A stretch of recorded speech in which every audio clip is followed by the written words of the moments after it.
अच्छा जी, तो होमवर्क किसने नहीं करा?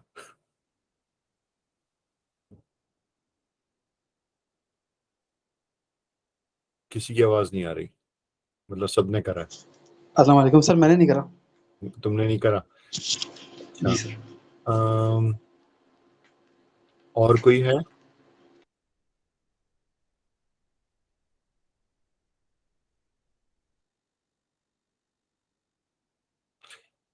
तो अ, मोहब्बत अली, फिर बताइए क्या था होमवर्क?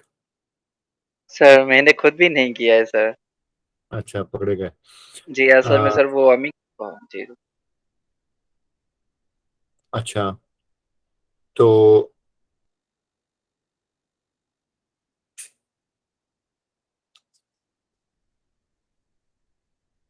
रिदा आप बताइए होमवर्क क्या था? अस्सलाम वालेकुम सर। वालेकुम। होमवर्क एक्चुअली ये था, हमें ये देखना था कि जो साइट मैप्स हैं वो किस जगह सबमिट करवाई जाती हैं, और आप just look that it's process as well. तो एक्चुअली आपको सर मैं बताऊं हाँ हाँ, बताइए। सर, एक्चुअली आपको गूगल सर्च कंसोल पे पहले साइन इन करना होता है। और उससे भी पहले हमें एक्चुअली अपनी वेबसाइट को ऐड करना होता है गूगल सर्च कंसोल पे। इसके एक्चुअली गूगल के साइट मैप सबमिशन के बेसिकली दो वेज थे। एक गूगल मास्टर था जो पुराना था, पिछला था, अब वो यूज़ नहीं होता एज सच। तो अभी गूगल सर्च कंसोल है, उसके ऊपर पहले आप साइट ऐड करते हैं, उसके बाद आप साइन इन करते हैं उस पर और अपनी साइट जो है सिलेक्ट करते हैं साइड बार में से। तो साइट सिलेक्शन के बाद आप इंडेक्स वाले सेक्शन में जाते हैं, उसे एक्सपैंड करते हैं। वहाँ पे साइट मैप्स वाला जो ऑप्शन है आप उसे सिलेक्ट करते हैं, और उसे सिलेक्ट करने के बाद वहाँ आप साइट मैप्स ऐड करते हैं। ठीक है, तो आप बेसिकली गूगल सर्च कंसोल अगर सर्च करेंगे गूगल के ऊपर जाके, तो आपको लिंक यस सर। मिल जाएगा और आप वहाँ यस सर। जाएंगे, फिर अपना अकाउंट खोलेंगे और लेफ्ट पे मेन्यू में ऑप्शंस आते हैं, उनमें से एक ऑप्शन है साइट मैप्स का। उस पर आप क्लिक करेंगे तो पहले तो आपको साइट मैप अपनी जो फाइल है वो क्रिएट करनी पड़ेगी और अपनी वेबसाइट पे कहीं डालनी पड़ेगी। उसके बाद बस आप उसका लिंक साइट मैप्स में गूगल सर्च कंसोल में जाके दे देंगे, तो गूगल को इस तरह से आपका साइट मैप जो है वो मिल जाएगा। किसी को कोई सवाल इस मुतालिक? सर, यस सर, मेरा ये सवाल है, जब मैं इस बारे में पढ़ रही थी तो मुझे प्रोसेस के को पढ़ के ऐसा ही लगा था जैसे शायद हमें वहाँ पे साइट मैप की फ़ाइल अपलोड करनी होती, क्योंकि वहाँ पे कुछ फॉर्मेट्स भी दिए हुए थे, लाइक जो हमारा XML था, और हम्म उसके अलावा RSS या MRSS हो गया। तो इस किस्म के फॉर्मेट्स दिए हुए थे वहाँ पे, और TXT भी था वहाँ पे। तो आई थॉट हम्म। कि हमें वहाँ पे एग्जैक्टली ऐड करनी होती है file, but I had no idea कि वहाँ पे आप सिर्फ लिंक ऐड करते हैं और अपनी साइट के ऊपर आप साइट मैप ऐड करते हैं। हाँ, एक्चुअली आप फाइल जो है अपनी साइट मैप डॉट XML, ज़्यादातर उसका नाम रखा जाता है, वो आप अपनी वेबसाइट पे ही अपलोड करेंगे। उसके बाद खाली उसका लिंक आप देते हैं साइट मैप्स में जाके, जो कि गूगल सर्च कंसोल के अंदर है। तो गूगल फिर वहां जाएगा और उस XML फाइल को रीड करेगा जैसे हमने क्रिएट करी थी लास्ट टाइम, और उससे उसको पता चलेगा कि आपके पास कौन कौन से पेजेस हैं। ठीक है, ऑलराइट और सर। किसी जी, और किसी का कोई सवाल इसके मुतालिक, साइट मैप्स कहाँ सबमिट करना है? अस्सलाम वालेकुम सर। वालेकुम अस्सलाम। सर कोई भी आंसर कर सकता है या आप जी, पर्टिकुलर किसी बंदे से मुनाम, पूछेंगे? आपको समझ में आ गया? जी, तथहीर बोलिए। सर हमें हमारी साइट मिल जाती है गूगल सर्च कंसोल पे?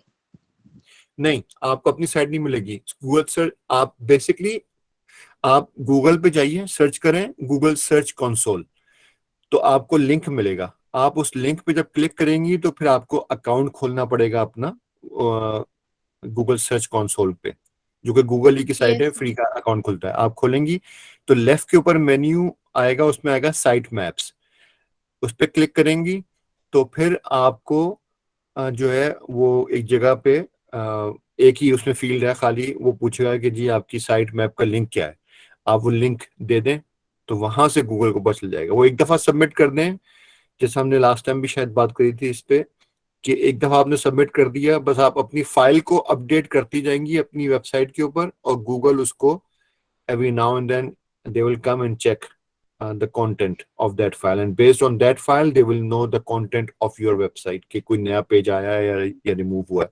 आप ये भी कर सकते हैं, जो कि मैं ये करता हूँ, क्योंकि ये भी अच्छा आइडिया होता है कि आप जब भी अपनी फाइल में चेंजेस करें अपनी वेबसाइट पे, sitemap.xml में कोई नया प्रोडक्ट ऐड करा है या रिमूव करा है आपने, तो जब आप उसको ऐड और रिमूव करें उस फाइल में से, तो आप गूगल सर्च कंसोल पे जाएं और रीसबमिट कर दें वो फाइल। इससे ये होगा कि गूगल बजाय वेट करें गूगल 2 4 6 दिन 8 दिन 10 दिन 2 महीने के बाद आए, वो उस वक्त आके चेक कर लेगा। ठीक है, कोई सवाल किसी का इस मुतालिक? सर एक और चीज, ये वो लिंक और इंडेक्स ये दोनों एक ही चीजें हैं? नहीं, लिंक तो लिंक होता है, जो कि यूआरएल भी कहलाता है, उसको हम अर्ल भी कहते हैं, लिंक भी कहा जाता है, और क्या कहा जाता है इसको, एड्रेस भी कहते हैं। जैसे apple.com है या walmart.com है या microsoft.com है, ये सारी एक ही चीजें हैं। इंडेक्स जो है, इंडेक्स बेसिकली डेटा को लेके और उसको एक खास तरीके से सॉर्ट करना जो होता है ना, उसको इंडेक्स कहते हैं। जैसे कि आप लोगों ने, अब आप में से बहुत सारे तो यंग लोग हैं, पता नहीं आप लोगों ने देखी नहीं देखी, फोन की डिक्शनरी होती थी। जी शायद बोलिए, कुछ कहना चाह रहे हैं आप? अच्छा सर, मैंने जो रिजल्ट फाइंड आउट किया था उसमें ये था कि उन्होंने बताया कि जी आपने यूआरएल की जगह पे जाके अपना वेबसाइट का एड्रेस लिखना है, मींस मिसाल के तौर पे shayan.com, ठीक है जी, उसके बाद स्लैश लगा के आपने लिखना है साइट मैप, तो उसका एक नया पेज खुलेगा। वहां पे आपको एक एडिट बॉक्स इसी तरीके से दिया होगा, वहां पे आपने अपने यूआरएल का जो वो साइट मैप का जो लिंक है वो पेस्ट करना है, लेकिन अपने डोमेन नेम के अलावा, मींस वहां पे ऑलरेडी लिखा हुआ था shayan.com/साइट मैप ना, तो उसको मिटा के फिर वहां पे फॉर इंस्टेंट के साइट मैप अंडरस्कोर इंडेक्स और @xml, सॉरी नहीं, सॉरी .xml, तो उसको आपने वहां पे इस तरह टाइप करके और सबमिट करेंगे तो आपका साइट मैप सबमिट हो जाएगा। Is it right? नहीं, कुछ बात आपकी सही है, कुछ बात सही नहीं है।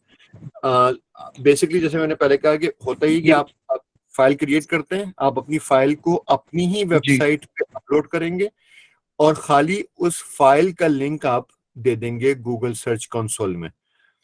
तो जैसे कि आपकी अगर आपकी वेबसाइट churan.com है, तो churan.com पे आप जहां पर भी अपनी साइट map.xml को अपलोड करेंगे, और आमतौर से वो रूट में किया जाता है, और रूट किस चीज को बोलते हैं ये पता है आप लोग को?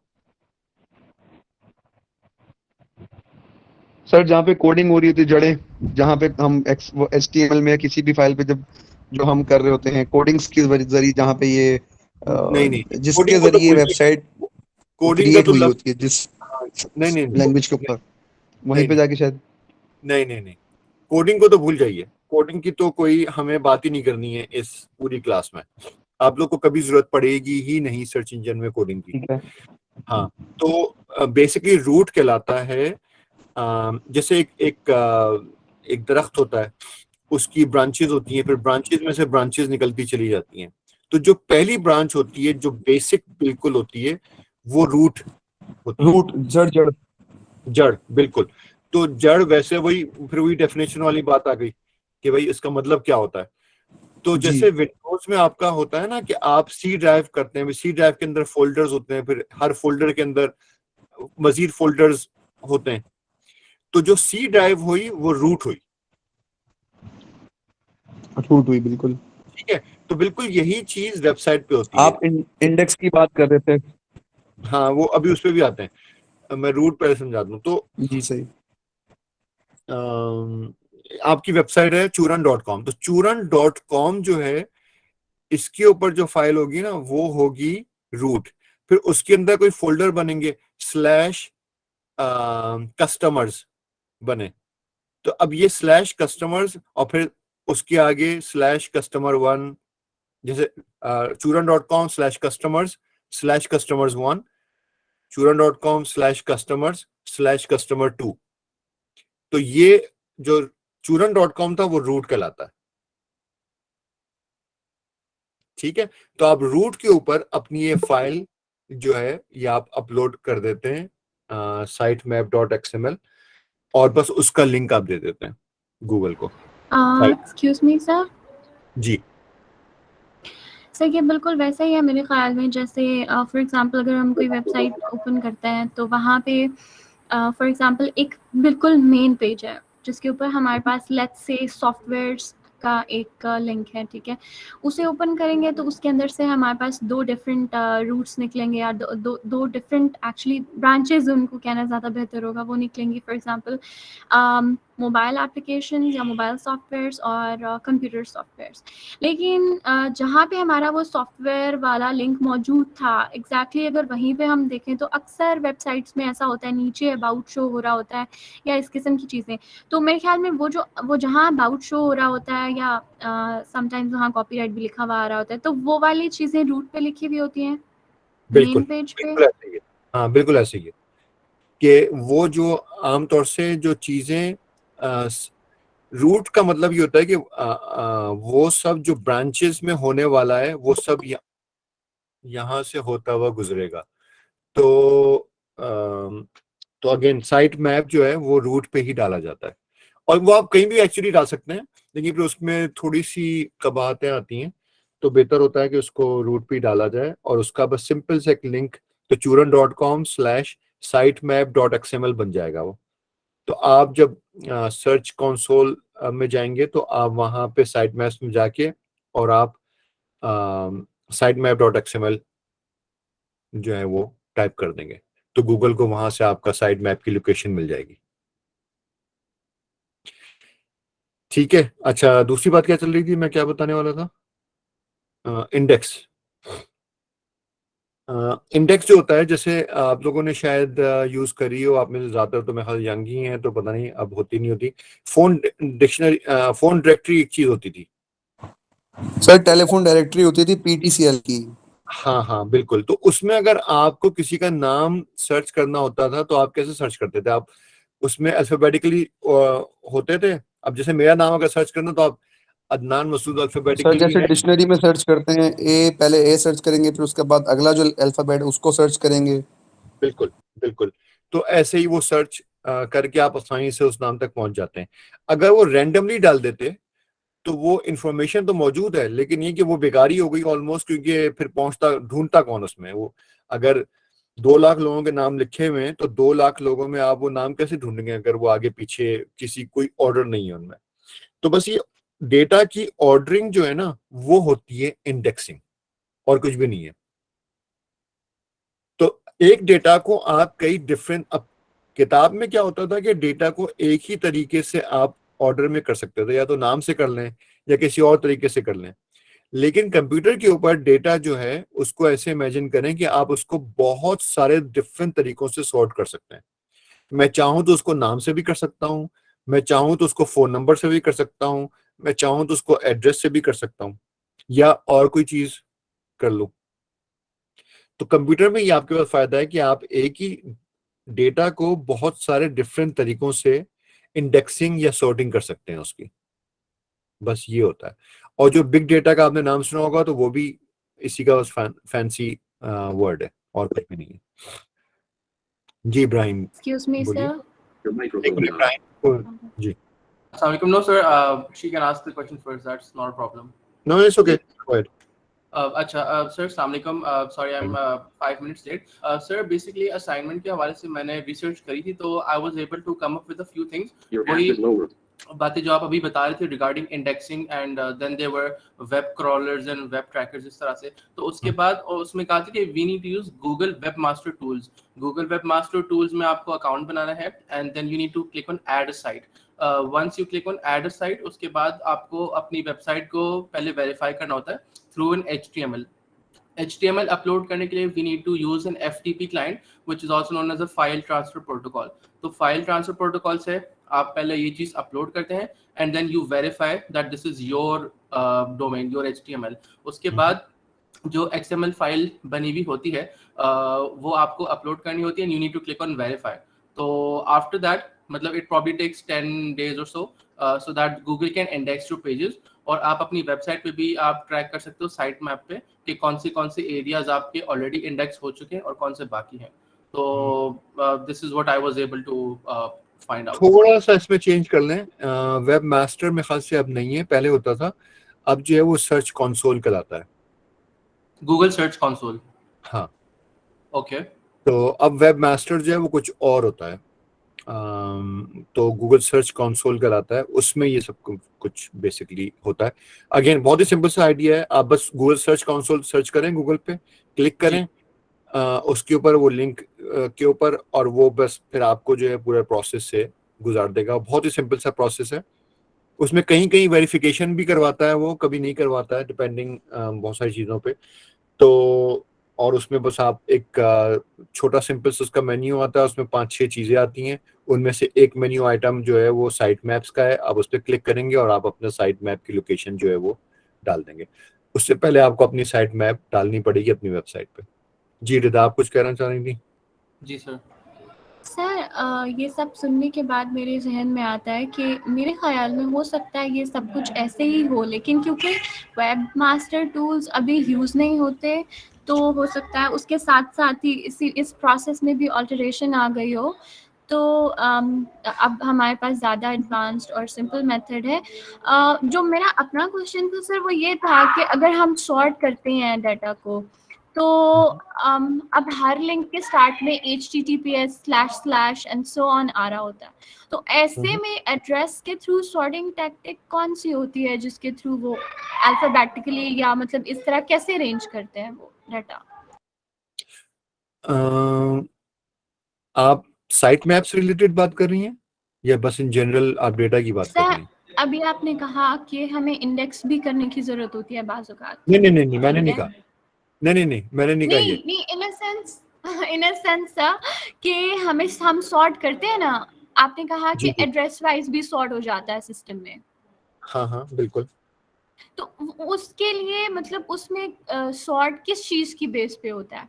क्योंकि हम तो अच्छा, अल्फाबेटिकली करते हैं डिक्शनरी में, अभी ये ठीक है। एड्रेस की किसकी बेस पे सॉर्ट होता है? अच्छा, ये जो आप बनाएंगे ना साइट मैप .xml, ये तो आप किसी भी ऑर्डर में अपने प्रोडक्ट्स को डाल सकते हैं। ऑर्डर डज नॉट मैटर, ठीक है? तो आपके पास अगर फर्ज करें कि 2000 प्रोडक्ट्स हैं, तो 2000 प्रोडक्ट्स आपको जरूरी नहीं है कि आप उनको अल्फाबेटिकल ऑर्डर में डालें या प्राइस वाइज डालें कि जिसकी प्राइस ज्यादा है वो ऊपर आए, जिसकी प्राइस कम है वो नीचे आए, या कोई और नहीं। आप किसी भी ऑर्डर में उन 2000 प्रोडक्ट्स को अपनी साइट मैप में डाल सकते हैं। Google does not look at the order of those products, ठीक है? तो वो जो बात हो रही थी इंडेक्सिंग वाली, वो तो खाली ये हो रहा था कि अगर आपके पास डेटा है और आप उस डेटा को मुख्तलिफ तरीकों से देखना चाहते हैं, कि जैसे आपके पास एक वेबसाइट है, उस पे जो है ना 25,000 प्रोडक्ट्स हैं और 2 लाख कस्टमर्स हैं और उन्होंने ऑर्डर्स करे हुए हैं। अब आपको जल्दी जल्दी अगर चीजें देखनी है, आपको कोई कस्टमर कॉल करता है और वो कहता है कि भाई मेरा जो प्रोडक्ट तुमने बेचा था उसमें प्रॉब्लम आ गई है। अब आपको सॉर्ट करना है जल्दी से ताकि उस कस्टमर का आप डेटा जो है सामने लेकर आए, वो प्रोग्रामर्स का काम होता है। अगेन वो सर्च इंजन ऑप्टिमाइजेशन की क्लास में कवर करने की हमको जरूरत नहीं है, कि वो आपको कोई तरीका देंगे कि जिससे आप बड़ी आसानी से कस्टमर का नाम डालें और आप उसका डेटा जो है वो देख लें, या वो आपको ऑर्डर नंबर दे, या वो कोई और ऐसी चीज दे आपको जिससे आप वो निकाल लें उसका बड़ी आसानी से। लेकिन दैट्स अ डिफरेंट, इसे फिल्टर करना कहते हैं आई थिंक सर। हाँ, लेकिन दैट्स अ डिफरेंट टॉपिक। तो हमें सही। इस क्लास में अगेन हमें उसकी वो तो इंडेक्सिंग की कुछ बात निकली थी, तो मैंने उस पे वो किसी ने कुछ शायद सवाल करा था, तो मैंने उस पे ये बात कही थी। लेकिन वैसे जी सर। इंडेक्सिंग, हाँ, इंडेक्सिंग की सर्च इंजन ऑप्टिमाइजेशन में उस तरह से हमें जरूरत है नहीं सॉर्टिंग वगैरह की, क्योंकि हमारी जो सर एक और जी यस सर, हाँ सर बोलिए। एक और चीज़ भी मैंने देखी थी, गूगल ने बताया था कि अगर आपकी ये एक सर्टेन लिमिट तक अलाउ करते हैं एचटीएमएल फाइल में? फॉर एग्जांपल अगर एक लिमिट से एक्सीड कर गया है आपका आपके लिंक्स, तो आपको उसे स्प्लिट करना पड़ेगा और दूसरी HTML file sorry XML file बनानी पड़ेगी। Is it true? हाँ हाँ, ऐसा ही है, लेकिन हम में से कोई भी अभी उस जगह पे मौजूद नहीं है। आपके पास अगर 50,000 से ज्यादा प्रोडक्ट्स हो जाते हैं तो आपको स्प्लिट करना पड़ेगा उस फाइल को। जो साइट मैप डॉट एक्सएमएल जो आपने बनाई है, तो आपको एक से ज्यादा साइट मैप डॉट एक्सएमएल बनानी पड़ेंगे। Site map 1 dot XML, site map 2 dot XML. अगर आपके पास 50,000 से ज्यादा प्रोडक्ट्स हैं, उससे कम है तो यू डोंट नीड टू। तो don't worry about those exceptional cases just yet. वो बेसिकली आप जब आते हैं ना किसी भी काम में, कोई भी काम होता है, तो आप उसमें बेसिक्स सीखते हैं, उस पर काम करते हैं, फिर आपके सामने नए इश्यूज आते हैं, फिर आप उन इश्यूज पे काम करते हैं। तो दैट्स शायन बोलिए। सर ऐसी भी कोई वेबसाइट्स होंगी जिनकी एक्सएमएल फाइल एक से ज्यादा हो? बहुत इज सारी इट पॉसिबल? वेबसाइट, हाँ बहुत सारी वेबसाइट्स हैं। अमेजोन, हम बार बार अमेजोन की बात करते हैं। आपका अलीबाबा, इनके ऊपर लाखों प्रोडक्ट्स हैं, करोड़ों प्रोडक्ट्स हैं, तो इनके पास है। और भी बहुत सारी बहुत बड़ी बड़ी वेबसाइट्स हैं जो बिलियंस ऑफ डॉलर्स की कंपनीज हैं जो ई कॉमर्स की, तो उनके पास होती हैं जो कि बेच रहे होते हैं चीजें। और बहुत सारों का तो हमने नाम भी नहीं सुना हुआ होता, लेकिन दे आर बिग इनफ। ठीक है। अच्छा, इंशाल्लाह एक दिन student.com की भी होगी सर 2 XML फाइल। बिल्कुल होगी, बिल्कुल होगी, ऐसा ही होगा। अच्छा, तो अच्छा अब हम आते हैं वापस जहां से हमने सिलसिला तोड़ा था। तो ये तो समझ में आ गया लोगों को कि साइट मैप क्या होता है और साइट मैप कहाँ जमा कराना होता है और उसका फायदा क्या है। इससे मुताल्लिक कोई सवाल है? नहीं है? गुड। है तो कोई प्रॉब्लम नहीं है, मुझे मुझे कोई अगर किसी को सवाल करना। अच्छा, अब मुझे ये बताए कोई, साइट मैप में हमने जो इन्फॉर्मेशन डाली थी वो आप सबने देखी होगी, होपफुली देख ली होगी कि भाई क्या इन्फॉर्मेशन हमने डाली थी। वो इन्फॉर्मेशन जो डाली थी उसमें एक ही लाइन थी इंपॉर्टेंट, ये बात भी हम कर चुके हैं 1-2 क्लासेस पहले। और वो लाइन जो इंपॉर्टेंट होती है वो प्रोडक्ट का लिंक होता है। जितने प्रोडक्ट्स हैं उतने प्रोडक्ट्स का लिंक आप डाल देंगे, उसके अलावा तो pretty much the entire file is same, right. तो आपके पास अगर 10 प्रोडक्ट्स हैं तो उसमें 10 वो डिफरेंट लाइनें आ जाएंगी, बाकी सारी लाइनें जो हैं वो वैसे तो फाइल बन जाएगी 25 लाइन होगी, लेकिन 25 में से वो 15 लाइनें जो हैं वो सेम रहेंगी और वो 10 लाइनें बस बस चेंज होंगी, या 50 लाइनें सेम रहेंगी और 10 लाइनें डिफरेंट होंगी। तो अब मुझे ये बताए कोई कि गूगल जो है जब हम उसको ये फाइल सबमिट करते हैं तो वो उससे तमाम इंफॉर्मेशन लेता कैसे है, कि उसने हमने तो लिंक दिया उसको खाली, और वो लिंक से वो इंफॉर्मेशन कैसे उठा रहा है बाकी सारी। जी शायन। सर बॉट और स्पाइडर्स के जरिए जो उसने अपने प्रोग्राम्स डेवलप किए हैं वो सारी फाइल को रीड करेंगे और ठीक है, वही सारे काम सर्वर में ट्रांसफर करेंगे। ठीक है। तो वो करता ही है गूगल कि वो उन लिंक्स पे जाएगा एक एक करके। और अच्छा, बाय द वे, वो जो आपने एक्सएमएल की फाइल अगेन वो जो बनाई थी उसमें वो जो आपने लिंक कौन सी पोजीशन में डाला था, दैट डजंट मैटर। गूगल कहीं से भी कोई भी लिंक उठाएगा रैंडमली और उस लिंक के ऊपर जाएगा। फिर दूसरा लिंक जरूरी नहीं है कि उसके नीचे वाला या उसके ऊपर वाला उठाए, वो कहीं से भी कोई और लिंक उठा लेगा उसी फाइल में से और फिर उसके ऊपर जाएगा। तो इस तरह से गूगल जो है वो काम करता है। अच्छा, वो अब उस पेज के लेकिन ऊपर, विजिट सारे लिंक करेगा, ये श्योर है? अच्छा नहीं, ये भी श्योर नहीं है। Good question. अगेन मैंने शुरू में जो बात करी थी कि गूगल क्या करेगा, 100% कोई भी नहीं कह सकता ये बात गूगल के मुतालिक। तो हमें हर चीज को इस तरह से लेना है कि हमारा अंदाजा है कि गूगल ऐसा करेगा या गूगल वैसा करेगा या गूगल ऐसा नहीं करेगा। लेकिन गूगल क्या करेगा ये सिर्फ गूगल को मालूम है। सर ठीक आपकी है। इस सारी बातों से तो ऐसा लग रहा है कि गूगल एक मॉन्स्टर है, कुछ भी कर सकता है वो तो। हाँ, बिल्कुल ऐसा ही है। गूगल को ऐसे ही लेना चाहिए। गूगल को देखें, गूगल ये कहता है कि एक बहुत ही जो उनका क्या कहते हैं सुनहरी रूल, उनका जो गोल्डन रूल है, वो ये कहते हैं कि don't do anything for the search engine, do it for the people. ये उनका नंबर 1 रूल है गूगल का। कोई भी काम जो आप अपनी वेबसाइट पे कर रहे हैं वो गूगल के लिए या सर्च इंजन के लिए ना करें, बल्कि लोगों की खिदमत करें। वो एरिक क्लैप्टन एक बहुत ही अच्छा यहाँ पे गिटारिस्ट होता था, पता नहीं अभी जिंदा है कि मर गया, तो उसने एक दफा अपने एक इंटरव्यू में बोला था कि all I want to do is play guitar, that's it. मैं खाली गिटार ही प्ले करना चाहता था, मुझे बस गिटार प्ले करने में मजा आता था।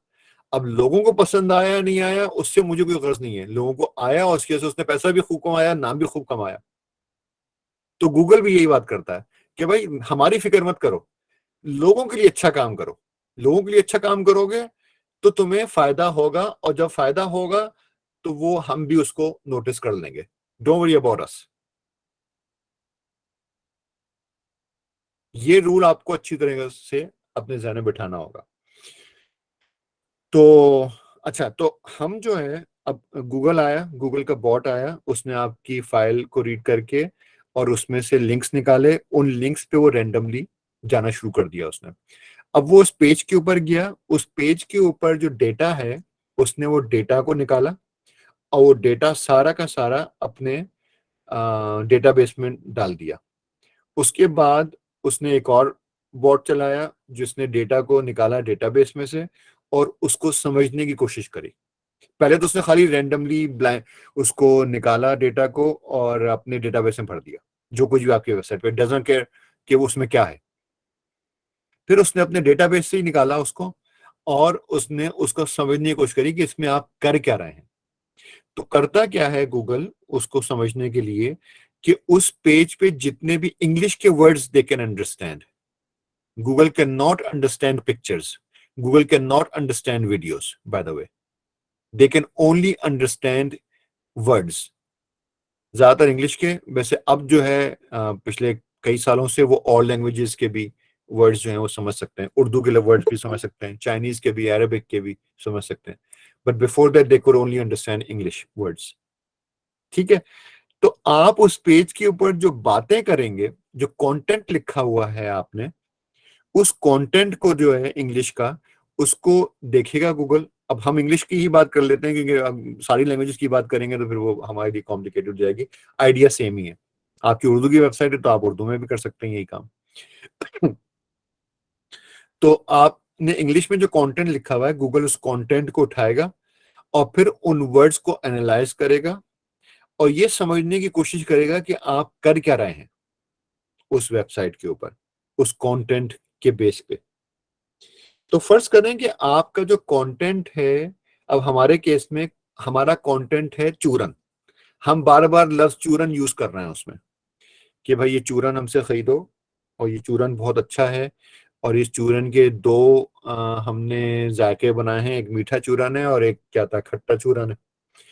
तो गूगल इस सबको पढ़ेगा और वो समझ जाएगा कि ये चूरन की कोई बात कर रहे हैं साहब, और इसमें इन्होंने जो है कोई दो किस्म के चूरनों की बात करी है, खट्टा चूरन और मीठा चूरन। अच्छा, कुछ चीजें हम कर सकते हैं जो अगेन गूगल ये कह रहा है कि लोगों के लिए करो, मेरे लिए मत करो, लेकिन उसका फायदा गूगल को, क्योंकि गूगल ने साइकोलॉजिस्ट बिठाए हुए हैं अगेन वो सब डेटा को समझने के लिए। तो वो डेटा को जब देखते हैं तो वो उसमें कहते हैं कि इसमें कुछ चीजें इसने करी हुई हैं जिसका मतलब ये है कि ये चीजें इंपॉर्टेंट हैं। जैसे आप जब कंटेंट लिखते हैं तो उस कंटेंट में आप कुछ चीजों का साइज वर्ड्स का बड़ा कर देते हैं, कुछ वर्ड्स को आप बोल्ड कर देते हैं। And again I please don't mind, मैं इग्नोरेंट भी हूँ और मुझे नहीं मालूम, मैं ऐसा कोई लफ्ज नहीं यूज करना चाह रहा कि आप लोग ऑफेंड हो जाएं, सिर्फ मुझे ब्लाइंड्स के बारे में ज्यादा नहीं मालूम है। तो मुझे नहीं मालूम कि आप में से कितने लोगों को इस बात का अंदाजा है कि उसमें कुछ चीजें बड़ी होती हैं, वर्ड्स बड़े होते हैं, कुछ कैपिटल होते हैं, कुछ बोल्ड होते हैं या इटैलिक में लिखे जाते हैं। तो These are लेकिन ये very सब common concepts. It's okay. Okay ठीक है, तो गूगल जो है इन सब चीजों को देखता है कि भाई कौन सा वर्ड इसमें बोल्ड लिखा हुआ है, कौन सा वर्ड जो है अंडरलाइन हुआ हुआ है, कौन सा वर्ड जो है वो इसमें पैराग्राफ के शुरू में आया है, कौन सा वर्ड कितनी दफा आया है। ये जो पेज का जो इन्होंने टाइटल दिया हुआ है, टाइटल क्या होता है कि जब आप टैब खोलते हैं और आप किसी वेबसाइट पे जाते हैं तो आपका जो एड्रेस, वो जो टैब जो होता है ना ऊपर, उसके ऊपर लिखा आती है एक लाइन। फर्ज करें कि आप जो है वो जब चूरन.com सर हमारा जैसे अगर लिखा होगा था कि जी दुनिया का बेहतरीन चूरन, दुनिया का बेहतरीन चूरन, बिल्कुल। हमारे एक पेज पे लिखा होगा खट्टा चूरन, एक पेज पे लिखा होगा मीठा चूरन, है ना। तो ये जो खट्टा चूरन मीठा चूरन टाइटल में लिखा हुआ है या बोल्ड में लिखा हुआ है या हमने अंडरलाइन कर दिया उसको या हमने उसको बड़ा कर दिया या हमने उसको और कुछ ऐसा कर दिया, तो इसका मतलब है कि हम उस पर जरा एक्स्ट्रा जोर डाल रहे हैं। तो गूगल ने इस चीज को प्रोमिनेंट कर दिया हमने उसको। बिल्कुल। तो ये करा तो हमने लोगों के लिए कि भाई जब अगर कोई चीज बोल्ड होगी, एक मैं पैराग्राफ लिख दूं 15 लाइनों का, उस 15 लाइनों में 3 वर्ड्स अगर बोल्ड हैं तो यूजर की नजर सबसे पहले उन 3 वर्ड्स पे पड़ेगी। वो और कुछ पढ़े ना पढ़े, वो 3 वर्ड्स जरूर पढ़ लेगा, ठीक है। तो गूगल भी इस बात को समझता है। अगेन वो जो साइकोलॉजिस्ट की मैं बात बार बार करता हूं कि उन्होंने ये बात समझ ली है कि ये करा गया है यूजर्स के लिए, लेकिन ये फायदेमंद हमारे लिए भी है। तो वो उन वर्ड्स को अहमियत देंगे। अगर खट्टा चूरन कोई पढ़ लेता है, वो समझ लेता है कि यार ये खट्टा चूरन is very important for this website, तो फिर गूगल क्या करेगा कि जब कोई सर्च करेगा गूगल पे खट्टा चूरन, तो गूगल हमको हमारी वैल्यू को बढ़ा के हमको ऊपर कर देगा। अगर कोई करेगा मीठा चूरन तो उसमें भी यही करेगा, लेकिन अगर कोई करेगा नमकीन चूरन तो क्या उस पे करेगा? मुझे कोई जवाब दे। नहीं करेगा सर। नहीं करेगा, बिल्कुल। क्यों नहीं करेगा? कोई इसका जवाब दे मुझे। सर क्योंकि वो वर्ड प्रोमिनेंट नहीं है हमारी वेबसाइट पे। वो वर्ड है ही नहीं वेबसाइट पे, वो वर्ड उसने कभी देखा ही नहीं है गूगल ने। हमें उसने ये एसोसिएट ही नहीं करा उस वर्ड से। उसने हमको एसोसिएट करा मीठे चूरन से, खट्टे चूरन से, क्योंकि हमने यही 2 वर्ड्स यूज करे। हमने नमकीन चूरन का वर्ड अपनी वेबसाइट पे यूज ही नहीं करा, तो उसने हमको वैल्यू नहीं दी उस पे। अगर हमने यूज करा है लेकिन बोल्ड नहीं करा है तो उसने वैल्यू दी, थोड़ी कम दी। सर वैल्यू लेकिन बाज़-औक़ात बोलिए। सर बाज़-औक़ात ऐसा भी तो होता है ना कि हम एक चीज़ सर्च करते हैं, फॉर एग्ज़ाम्पल अभी खट्टा चूरन और नमकीन चूरन की बात कर लेते हैं। तो मैंने अक्सर ऐसा ऑब्ज़र्व किया है कि हम जब एक कीवर्ड सर्च करते हैं, अब फॉर एग्ज़ाम्पल उसका कुछ हिस्सा आपके पेज पे था और कुछ नहीं था, तो वो नीचे आपको बोल देता है missing this word, must include this word.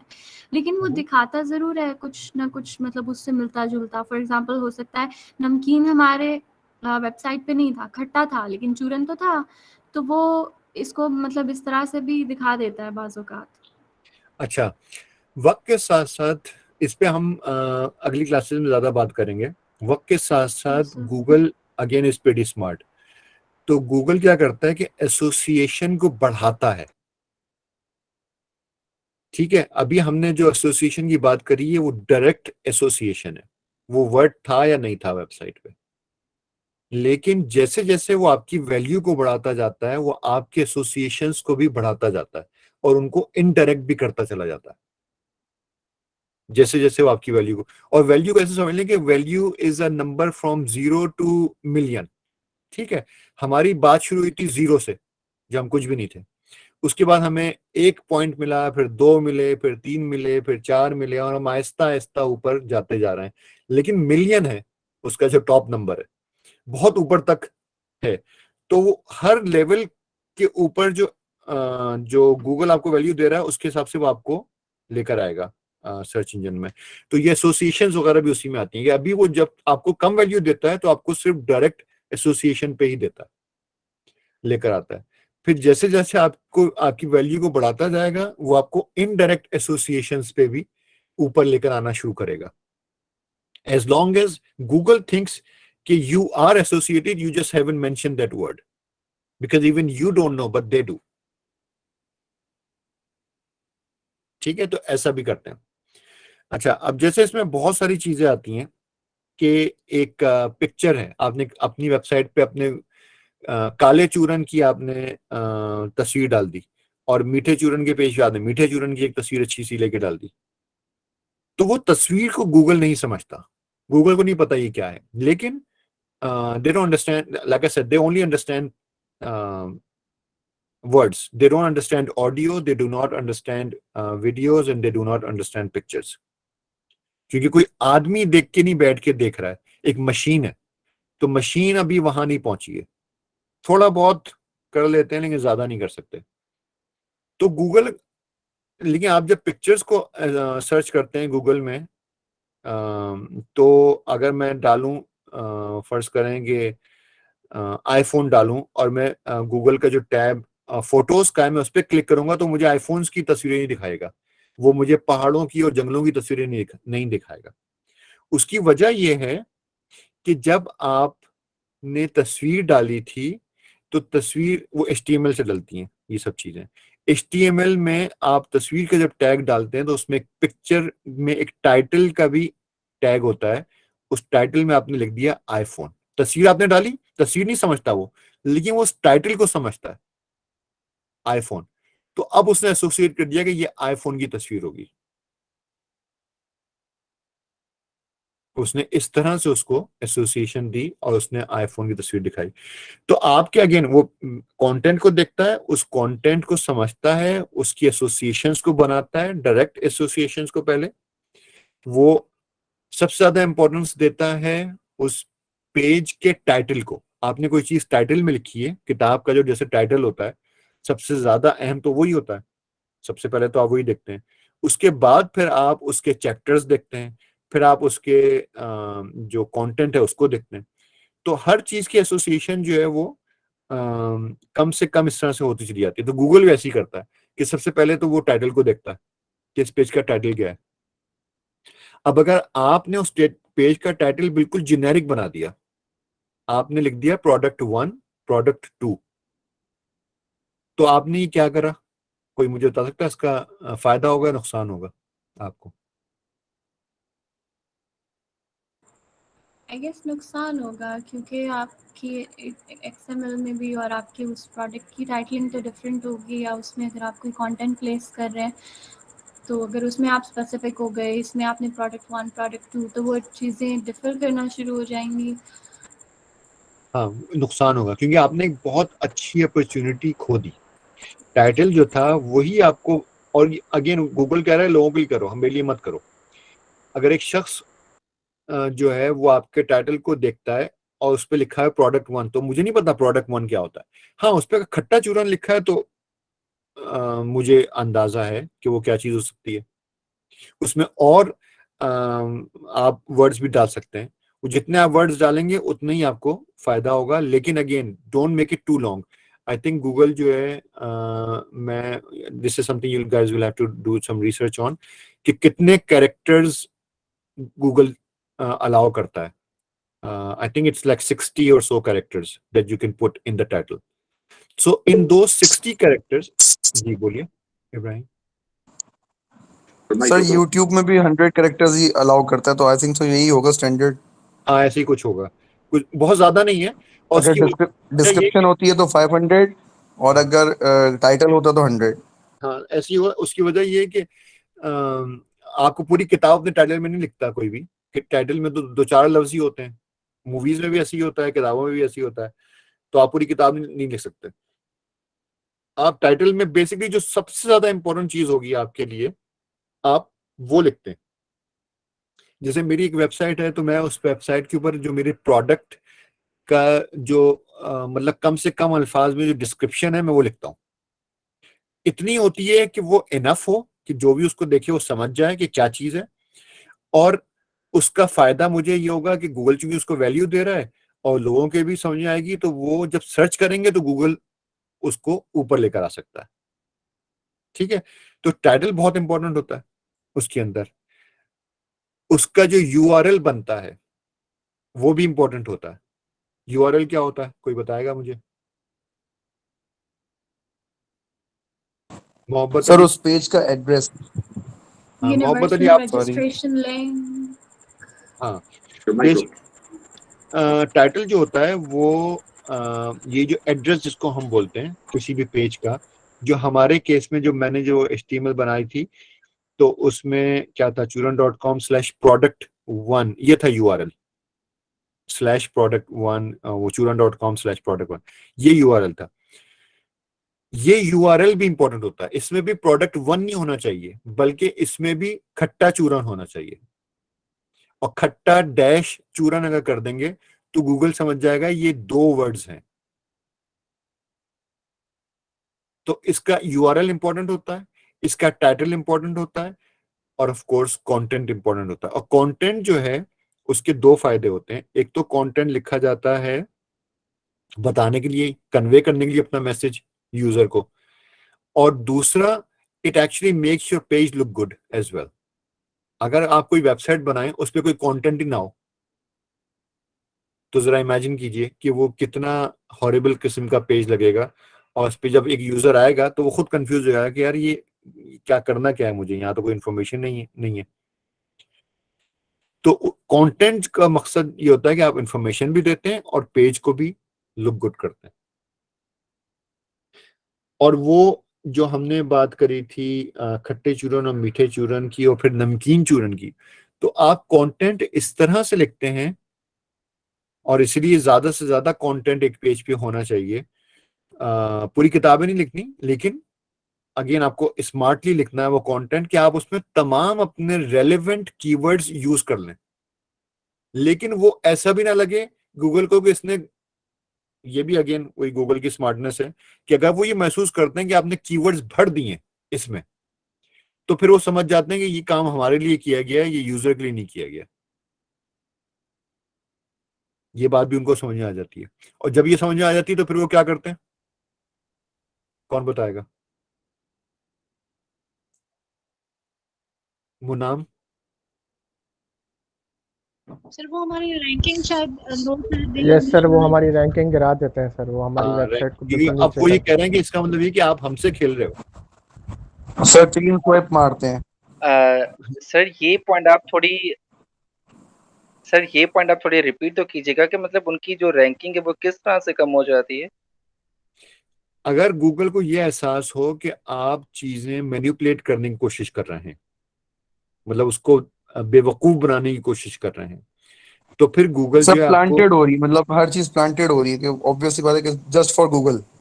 Just for Google आप कर रहे हैं, आपको यूजर्स की केयर नहीं है, आप गूगल को बेवकूफ बनाना चाह रहे हैं, तो गूगल जो है वो शायद शुरू में तो बन जाए कुछ दिन, लेकिन उसके बाद वो समझ जाएगा और वो फिर आपको जो है बेसिकली आपकी रैंकिंग को हटा देगा, पीछे कर देगा आपको, जो आपने जो भी प्रोग्रेस करी थी। जी मुनाम बोलिए।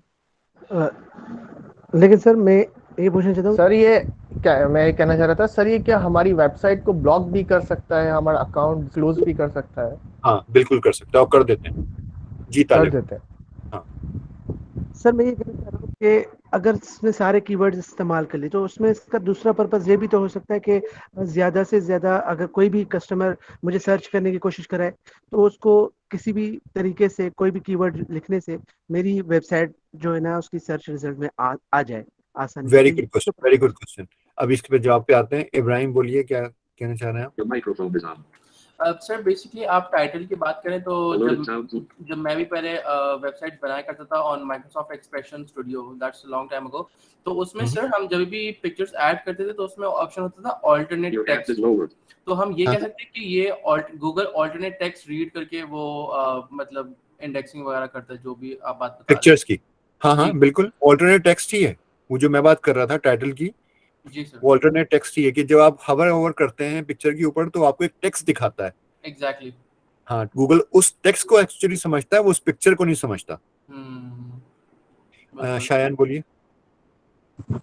सर एक तो ये मेरा ये सवाल अभी जो भाई ने पूछा था कि वो ब्लॉक कर देगा, तो Google, who is Google to block our website? मतलब हमने तो ना तो उससे कुछ चीज खरीदी हुई है ना ही डोमेन ली हुई है, तो फिर वो कौन होता है हमारी चीजों को ब्लॉक करने में, या वो सिर्फ अपने प्लेटफॉर्म पे उसको ब्लॉक करेगा? एक ये नहीं चीज। और हाँ, तालिब का सवाल क्या था, मुझे वो समझ नहीं आया था जो आपने कहा था। वेरी गुड क्वेश्चन, उस पर हम बात करते हैं। हाँ अभी करते हैं। अच्छा, गूगल जो है वो अपने ही प्लेटफॉर्म से ब्लॉक कर सकता है और इसके अलावा कुछ नहीं कर सकता। लेकिन आज के दौर में if you are selling something and you are being blocked by Google, pretty much you are done. मतलब फिर जो है ना, मतलब ये ऐसे ही है कि क्या कहना चाहिए यार, आपने एक दुकान खोली हुई है और और क्या कि रेडी लगी हुई है, लेकिन उस रेडी को कोई पूछ नहीं रहा। नहीं, आपने एक दुकान खोली हुई है लेकिन उस गली में कोई नहीं आ सकता, तो फायदा क्या है? मतलब फिर दुकान अच्छा, बंद ही कर रेंजर्स दी। ने ब्लॉक किया हुआ है हाँ, क्योंकि सर्च इंजन ने ब्लॉक कर दिया अगर आपको, तो लोग ढूंढेंगे कैसे आपको? बहुत मुश्किल हो जाएगा फिर आपके लिए, मतलब उस बिजनेस को कंटिन्यू रखना। फिर एक अच्छा तालिब और चीज़ भी तो जी। है ना कि मतलब शायद थोड़ा अजीब है, लेकिन मेरे ज़हन में कब से ये सवाल है कि देखिए, अगर कोई प्रोडक्ट हम ख़ास तौर पर सेल आउट कर रहे हैं, तो गूगल तो वो हमसे ले नहीं रहा। तो लोगों के यूज़ करने से पहले वो फिर उसकी वेरिफ़िकेशन किस तरह से करता है? क्योंकि ना तो वो पिक्चर्स को समझता है, ना वो ऑडियो को समझता है, और पिक्चर का टाइटल भी उसे हमने बताया। वो खुद तो नहीं देख रहा था कि इसका टाइटल इसकी अपीयरेंस के साथ टैली भी करता है या नहीं। और फिर अगर हम अपनी कोई मतलब ऐसे ही कुछ फ़ॉल्स बेच देते हैं, तो क्या कस्टमर्स रिस्पॉन्स के बाद या मतलब ऐसा कुछ रिपोर्ट होने के बाद वो आपको ब्लॉक करता है, या पहले से भी वो इसका कोई इंतज़ाम करता है कि आपकी चीज़ों को वेरीफ़ाई करे? नहीं, गूगल वेरीफाई नहीं करता आपकी चीजों को। आप फर्ज करें कि आप यही जो चूरन बेच रहे हैं हम अपना, ये चूरन लोग कह रहे हैं कि यार ये बहुत ही बेकार चूरन बनाया इन्होंने और मैं इनका चूरन नहीं खरीदना चाहता।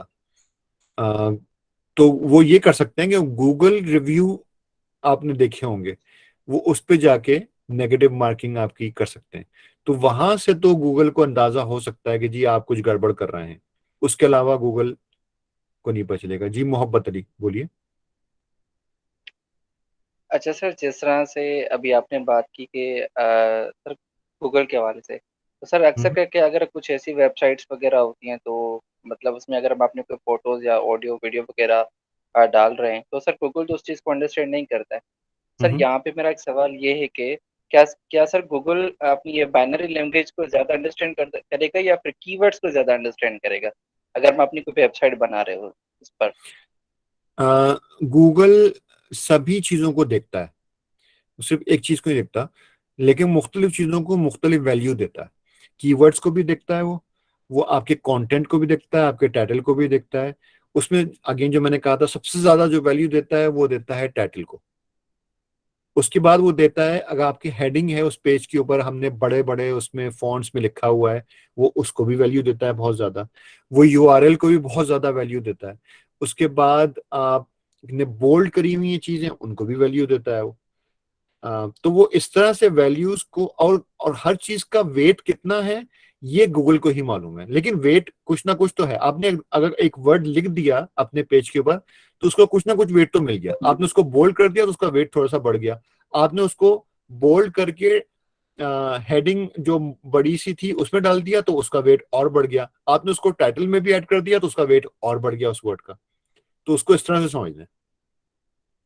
फिर आपकी वेबसाइट का अगर नाम भी वही है, चूरन.com है, और आप जो है वो आपके टाइटल में भी आ रहा है और चीज, तो वो उसके वेट, अब आप जितना मैक्सिमम उसको वेट अपनी तरफ से दे सकते थे आप देते चले जा रहे हैं। गूगल उसको कहाँ अभी वैल्यू दे रहा है कंपैरेटिवली अदर वेबसाइट्स के। एक वेबसाइट है 10 साल से है। अच्छा, ये भी एक चीज है इंपॉर्टेंट, आपकी वेबसाइट पुरानी कितनी है, और and this is something you have no control over. ठीक है, इसकी भी बहुत वैल्यू होती है। एक वेबसाइट मैंने नई बनाई है चूरन.com, और एक पुरानी वेबसाइट बनी हुई है mychूरन.com फर्ज करें। अब वैसे तो चूरन.com is a better word than mychूरन.com, लेकिन mychूरन.com has been around for 20 years। वो 20 साल से है mychूरन.com। मैंने अपनी चूरन.com अभी बनाई है। किसको वैल्यू देगा ज्यादा गूगल? mychूरन.com को सर। mychूरन.com को। बिल्कुल ऐसी ही कि दुकानें, एक बाजार में आप जाते हैं, एक दुकान 25 साल से खुली हुई है, एक अभी खुली है।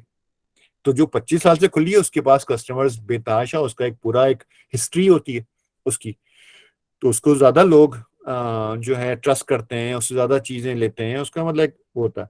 नई दुकान जो है, अब उसमें भी फिर आ जाती हैं चीजें। जी हिबा बोलिए, मैं तालिब के सवाल पे आना चाह रहा हूँ, लेकिन बोलिए हिबा। ये चीज़ भी मैटर करती है कि अगर mychildren.com एक्टिव नहीं है, देखो बहुत सालों से, बट वो काम नहीं कर रहा, और children.com ने बहुत सारी ऑडियंस को अट्रैक्ट कर लिया, या उनकी इस चीज़ से भी क्या फर्क पड़ता है उनकी रैंकिंग पे कि वो कहाँ आएगी? बेसिकली आपने अगर एक डोमेन खरीद के रखा हुआ है, लेकिन आप इसको ऐसे समझ लें कि एक प्लाट आपने खरीद के रखा होता है, लेकिन आपने घर वर नहीं बनाया उस पे, दूसरे ने बना लिया था, तो आप जो है वो जो नया जो बना है ना, उसकी वैल्यू कम होगी। आई एम सॉरी, जो मतलब जो पार्क हुआ हुआ था, जो वेबसाइट खाली डोमेन बना था, वेबसाइट नहीं थी, उसकी उसकी वैल्यू कम होगी। जो पुराना डोमेन चला आ रहा है उसकी वैल्यू ज्यादा होगी। तो जब आपको कम्पीट करना होता है तो ये भी एक बहुत बड़ा फैक्टर आ जाता है। And again this is not something you can control कि भाई मैंने तो, अब मैं आइडिया ही अभी लेकर आया हूं, मैं तो शुरू ही अभी कर रहा हूं। अब एक शख्स वही काम कर रहा है पिछले 20 साल से, तो वो मुझसे आगे रहेगा, अनलेस कि मुझे भी कुछ अर्सा गुजर जाए और मैं कुछ ऐसे काम कर जाऊं कि जिसको बोलते हैं ना, रहती दुनिया मेरा नाम पुकारे। लेकिन वरना गूगल उसको ज्यादा वैल्यू देगा, मुझे कम देगा। जी मोहब्बत अली,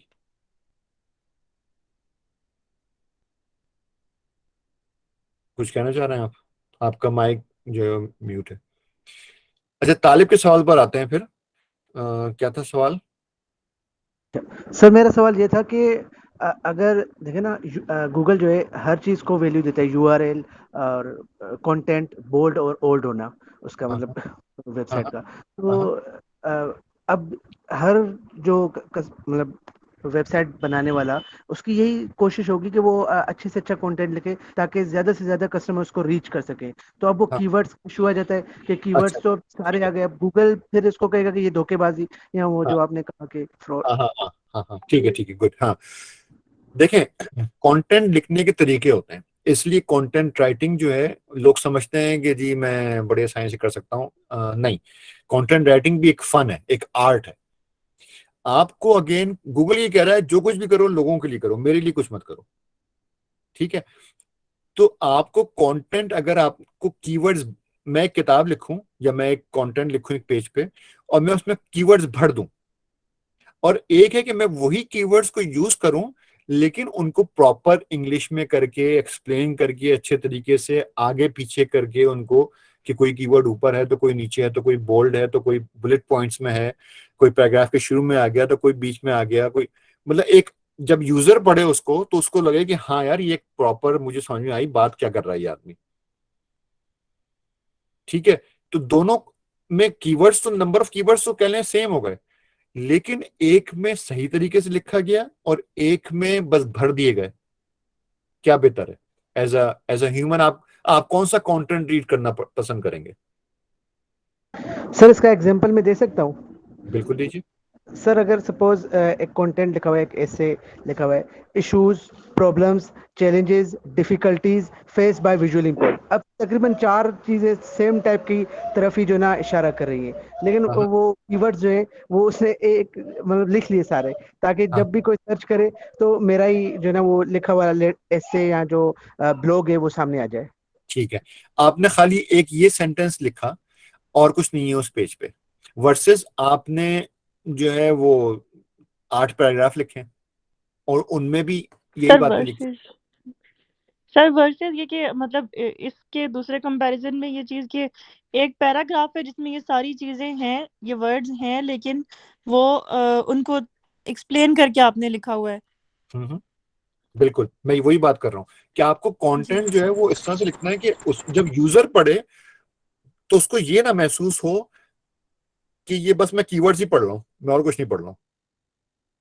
और कभी कभार ऐसा हो भी जाता है, मतलब आप कुछ वेबसाइट्स पे जाएंगे कि उनमें वाकई ऐसा ही हो सकता है। तो एज लॉन्ग एज गूगल ये समझ रहा है कि आप, और क्योंकि आपको अगेन अपना फोकस लोगों पे रखना है कि भाई ये लोगों के लिए यही जरूरी था, मैं फॉर ऐसा ही करता था, एग्जांपल इसके अलावा मेरे पास कोई सर मेरा कोई चॉइस ही क्वेश्चन नहीं थी। ये है हम्म, कि सर अगर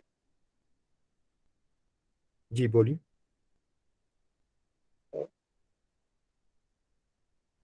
जी बोलें आप, मोहब्बत अली कुछ कहना चाह रहे हैं आप? सर मेरी आवाज आपकी कट रही है। तो आपको कंटेंट ऐसे लिखना है कि उसमें कीवर्ड्स भरे हुए महसूस ना हो यूजर को। आप उसमें वो सारे कंटेंट डालें। हम जब कोशिश करते हैं अपना जब कंटेंट लिखते हैं तो हम उसमें सारे की, अच्छा एक चीज और गूगल अलाउ कर देता है। वो अलाउ ये करता है, एक्चुअली दो चीजें अलाउ करता है वो। और वो उनको कितनी वैल्यू देता है अगेन ये किसी को नहीं मालूम, लेकिन उससे भी काम चला लेते हैं लोग। एक तो आपको जरूरी है कि वो जो आपका कंटेंट और जो कीवर्ड्स हैं वो मैच करते हो। फॉर एग्जाम्पल चूरन ही की हम बात कर लेते हैं कि चूरन मैं बेच रहा हूँ वेबसाइट के ऊपर, लेकिन मुझे आइडिया है कि यार लोग, number of people searching for चूरन, दिन में कितने लोग चूरन सर्च करते होंगे गूगल के ऊपर? 10 लोग करते होंगे। लेकिन दिन में कितने लोग शूज सर्च करते हैं? 10 लाख लोग शूज का कीवर्ड डालते हैं। ठीक है, तो अगर मैं ये करूं कि यार अपनी वेबसाइट पे लोग करने की कोशिश कर, अब जैसे ज़काती यारी लोगों को कम कर रहे हैं, लेकिन पहले बहुत ज्यादा होता था ये, कि वो ये करते थे कि यार गूगल को बेवकूफ बनाओ, ज्यादा लोग ले आओ वेबसाइट पे, उनमें से कुछ ना कुछ तो खरीदेंगे ना। वही जैसे कि एक दुकान है उसमें बस भर लो लोगों कस्टमर्स को, कोई ना कोई तो खरीदेगा जितने ज्यादा लोग होंगे। तो लोग ये करते थे कि जैसे चूरन बेच रहे हैं लेकिन उसमें कीवर्ड शू का डालना शुरू कर दिए, ताकि गूगल शू के ऊपर उनकी वेबसाइट को ऊपर ले आए। शूज जो है वो बड़ा कीवर्ड है, उसके ऊपर 10 लाख लोग सर्च करते हैं। उन 10 लाख में हो सकता है कि जी 50,000 लोग आपकी वेबसाइट पे आ जाएं। चूरन तो सर्च ही सिर्फ 10 लोग कर रहे हैं, उन 10 में से 2-4 ही आएंगे आपकी वेबसाइट के ऊपर। तो आप जो है ये कर देते थे पहले कि शूज इस तरह कीवर्ड्स डालना शुरू कर देते थे। बात हो रही है चूरन की, बेच रहे हैं चूरन, लेकिन कीवर्ड्स वो डाल रहे हैं जिनमें जिनसे ज्यादा लोग आ जाए। तो ये रेलिवेंट नहीं है। गूगल अगेन शुरू में शायद कुछ दिन बेवकूफ बन जाए, लेकिन उसके बाद वो समझ जाता है कि यार ये कुछ 420 ही कर रहा है ये आदमी मेरे साथ, ये बेचता है चूरन लेकिन बात करता है शूज की। तो उसका वो नुकसान यही होता है कि वो आपको उठा के पीछे फेंक देते हैं।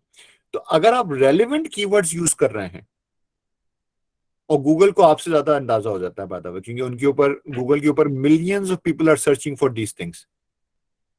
ठीक है, तो वो गूगल जो है आपकी वैल्यू उस हिसाब से उस कंटेंट को देता है कि हाँ ये सारी जो इन्होंने कीवर्ड्स यूज कर रहे हैं ये सारे रेलिवेंट भी हैं, and this is not written for me but it's written for people. हाँ शायन बोलिए। सर अभी आपने बोला ना कि गूगल दो चीजें अलाउ करते थे, वो क्या दो चीजें थी वो अच्छा बता हाँ दीजिएगा। हाँ हाँ। एक तो जैसे टाइटल होता है, आप अब किसी भी वेबसाइट पे जाएं, किसी भी वेब पेज पे जाएं तो उस पे आप माउस आप लोग यूज नहीं कर सकते हैं। माउस से तो हो सकता है कि वो राइट क्लिक करके और व्यू सोर्स करते हैं। अगर आपको व्यू सोर्स करना हो, किसी को मालूम है कैसे कर सकते हैं आप लोग, कैसे करते हैं?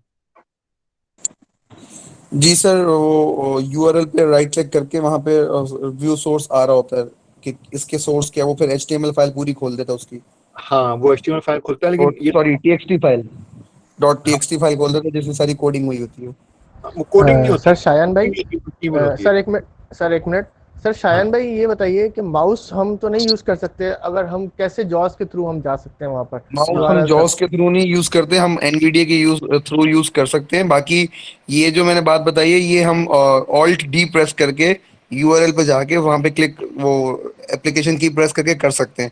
विदाउट माउस भी ये हो सकता है। अच्छा मैं बता दूं, यस यस कंट्रोल ये यू, हाँ कंट्रोल यू से। कंट्रोल यू है क्रोम के ऊपर। आप किसी भी वेबसाइट के किसी भी पेज पे जाएं और कंट्रोल यू दबा दें तो आपको जो है HTML उसकी नजर आने लगेगी उस पेज की। और HTML अगेन कोडिंग नहीं होती बल्कि कोडिंग का आउटपुट होता है। ठीक है, तो आप जो है HTML आप देख सकते हैं किसी भी पेज की।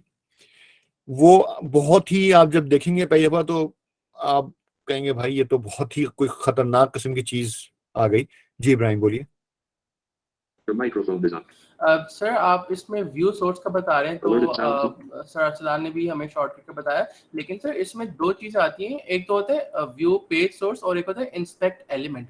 तो आई थिंक इंस्पेक्ट एलिमेंट वो इंडिविजुअल चीज के बारे में है और view page source entire page की सोर्स कोड होता है। हाँ हाँ हाँ, इंस्पेक्ट एलिमेंट की जरूरत नहीं है आप लोग को, वो प्रोग्रामर्स यूज करते हैं जब प्रोग्रामिंग करके आउटपुट करते हैं HTML, तो उनको देखना होता है कभी कभार कि यार ये मसला क्यों हो रहा है, ये ऐसी चीज मैं दिखाना चाह रहा हूँ लेकिन ऐसे नहीं दिख रही है, वैसे दिख रही है, तो क्या क्यों, तो उसकी आप लोगों को खाली सिंपल व्यू सोर्स करना है। तो प्रेस करने की तो उसका मेन फंक्शन क्या होगा जी क्या कहा, मुझे आवाज नहीं आई। सर मैं एक क्वेश्चन पूछ लूं? जी जी सर मुझे ये पूछना था कि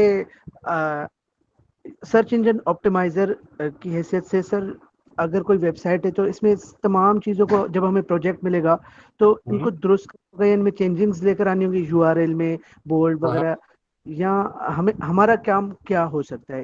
मतलब आपका काम जो होता है वो बताना होगा, आपका काम रिसर्च करके और बस बताना होगा उनको कि तुम्हें ये चेंजेस करनी है वेबसाइट के ऊपर, अपनी वेबसाइट को ऊपर लाने के लिए। जो हम सारी बातें कर रहे हैं और जो मजीद अभी करेंगे 10 दिन, वो खाली कि वेबसाइट पर हमारा तो कंट्रोल नहीं होगा कि उसमें कुछ भी उनके टाइटल को चेंज करें, कंटेंट को चेंज करें, नहीं, ताकि आपका नहीं होगा, आपका नहीं होगा कंट्रोल। आपको खाली रिसर्च करके, एक शख्स है उसकी वेबसाइट नहीं आ रही, वो कहेगा यार मुझे बताओ, आप रिसर्च करेंगे। अगेन इस क्लास के एंड तक इंशाल्लाह आपको सब चीजें पता चलेंगी क्या रिसर्च करनी है, और अभी भी बहुत सारी चीजें आपको पता चल गई हैं। जैसे टाइटली का, कि भाई टाइटली तुम्हारा नहीं है, उस पर प्रोडक्ट 1 लिखा हुआ है, उस पर डालो काला चूरन या पीला चूरन या खट्टा चूरन। सर मैं डिस्कनेक्ट हो गई थी, लेकिन एक चीज़ मेरे जहन में आ रही थी जब आप कंटेंट के बारे में बता रहे थे, और ख़ास तौर पे ये कि जिस वर्ड से ऑडियंस अट्रैक्ट होती है वो हम प्लेस कर सकते हैं, तो इसमें भी एक तो लिटरल सेंस होती है, तो एक मेटाफोरिकल सेंस भी होती है ना। फॉर एग्जांपल बेसिक साइकोलॉजी की कोई वेब साइकोलॉजिकल इन्फो प्रोवाइड करने वाली कोई साइट है, तो वो अगर किसी को सजेस्ट कर रही है कि think while putting yourself into the shoe of other, like या समथिंग लाइक दैट, तो एक्चुअली वो ये एक्चुअली एक मैसेज भी कन्वे हो रहा है इसके थ्रू, और वो वर्ड भी यूज हो गया, तो ऐसे स्मार्ट यूसेज से तो हमारे दोनों पर्पसेस फुलफिल हो सकते हैं ना। हाँ नहीं, लेकिन देखिए मैंने जब ये बात करी थी शू वाली, तो मकसद ये नहीं था कि आप इंग्लिश के वाले वर्ड्स यूज ही नहीं कर सकते। आप तो कंटेंट का तो मकसद ही यही है कि आप उसमें हर तरीके की चीजें यूज कर रहे होते हैं। खाली जो मकसद था उसका ये कि आप उसको, अगर ऐसा गूगल को अगेन लगेगा, या मैं कंटेंट, आप अगेन उसको ह्यूमन को रखें, मैं कंटेंट पढ़ूं, मैं आया हूं चूरन की वेबसाइट पर, लेकिन उस पर बात हो रही है जूते की, तो मैं खुद कंफ्यूज हो जाऊंगा कि यार ये चूरन बेच रहा है या जूता बेच रहा है। तो बस ये नहीं करना है। ये जो भी काम प्रॉब्लम सिर्फ वही आता है जहाँ चीजें आपस में रिलेट नहीं कर रही होती हैं, अनरिलेटेड हो जाती हैं, इशू वहां पे आएगा। हाँ बिल्कुल। अब देखें मैं आपको एक मिसाल दूं, अक्सर लोग, मैं देखता हूं, क्योंकि मैं ये चीज नोट कर रहा होता हूँ वेबसाइट्स के ऊपर, कि वो गाड़ी बेच रहे हैं BMW, ठीक है, अपनी कोई गाड़ी है उनकी BMW जो वो बेचना चाह रहे हैं। जी शायन बोलिए। सर वो बस वही बार बार माइंड में रह रहा है कि ये बात स्किप ना हो जाए कि वो दो कौन से वेज हैं जो अलाउ कर रहा है, तो बस आप इसको रिप्लाई करके प्लीज इसके बाद वो जरूर रिप्लाई कीजिएगा कि गूगल दो कौन सी चीजें अलाउ कर रहा है, क्योंकि बड़े दिनों के बाद ये चीज सुनने को मिली कि कुछ अलाउ कर रहा है गूगल। तो वरना तो इतना कोई खौफ बिठा दिए गूगल का कि गूगल ये नहीं करने देता, वो मैं तो ये सोच रहा था बस गूगल को ही करें।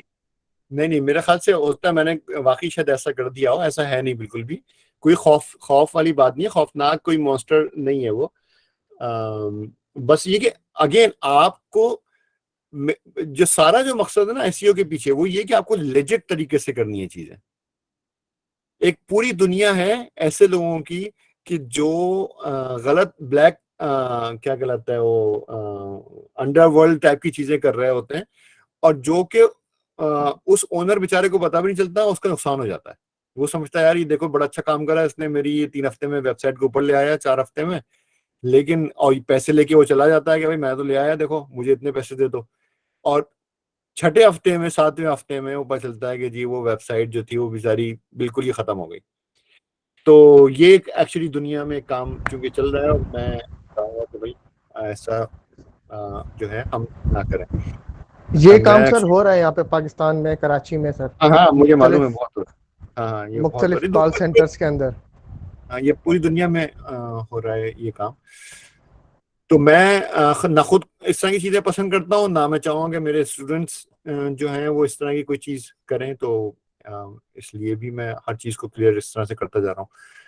अच्छा मैं सर भूल एक जाता हूँ क्या सवाल थे यार। रिदा आपका क्या सवाल था?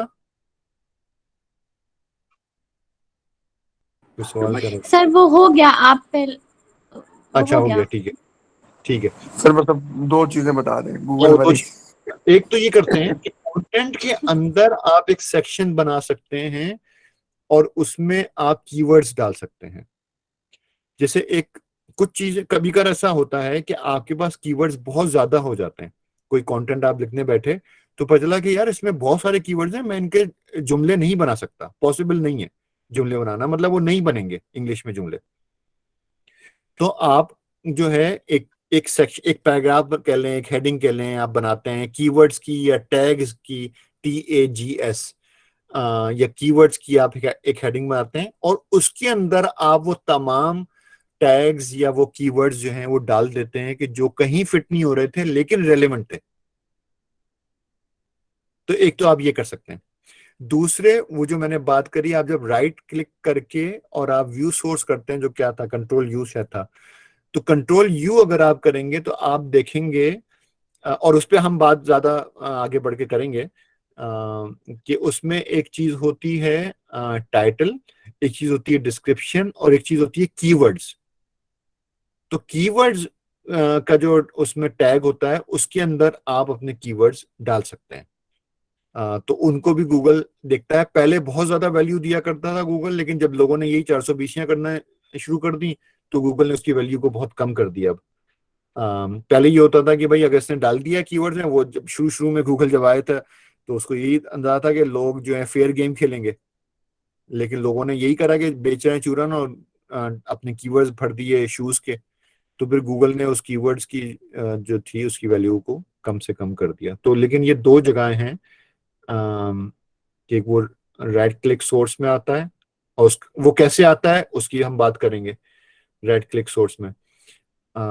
और एक आप अपने कंटेंट के अंदर ही कीवर्ड्स का एक सेक्शन बना सकते हैं, या टैग्स का बना सकते हैं, उसमें आप तमाम वो डाल देंगे।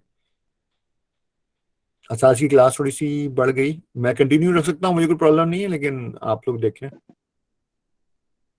कोई इशू नहीं है सर सर, अगर आपको कंटिन्यू करें। आसानी है तो आप कर लें, कोई दिक्कत नहीं है।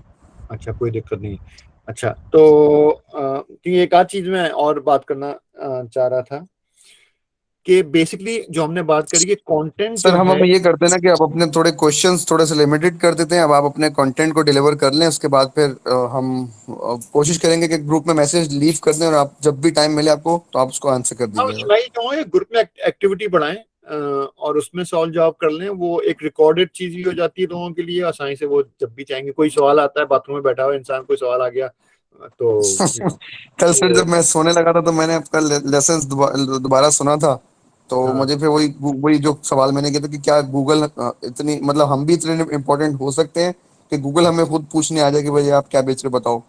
हाँ हाँ हो सकते हैं, बिल्कुल हो सकते हैं, लेकिन don't worry about those exceptional cases. ठीक है। अच्छा तो गूगल एक्चुअली करता क्या है कि आपका जो हम पहले डायरेक्ट जो कनेक्शन है ना उसकी बात करते हैं। आपकी वेबसाइट पे उसको कंटेंट में कहीं ना कहीं वो वर्ड मिल गया, ठीक है, आपने डाले हुए कीवर्ड्स डाले हुए हैं, अपने वो कंटेंट लिखा हुआ है, टाइटल है, जो भी आपने करा हुआ है, हेडिंग कुछ बनी हुई है, कुछ बोर्ड में लिखा हुआ है।